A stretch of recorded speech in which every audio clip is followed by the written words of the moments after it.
Ayan, good evening guys. So ayan guys, kanina gumawa ako ng fruit salad. Ang ginawa kong fruit salad dyan ay mansanas at saka yung mais. Tapos yung nilagang itlog. Ang nilagay ko lang dyan na panghalo ay mayonnaise.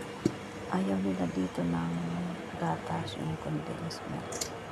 Mga ano sila sa matamis, kaya ang panghalo lang dyan sa salad na yan ay mayonnaise. Ayan, healthy. Ayan, mekos-mekos ko naman dyan. Ayan, mekos-mekos lang mekos-mekos hanggang sa halo siya ng gusto para mag-combine yung mayonnaise niya sa lahat ng pruta sa ilalim. So ayan guys, nahalo na siya. Ayan, okay na yan. Ilalagay ko na siya sa ref para palamigin. Ayan, ready na siya.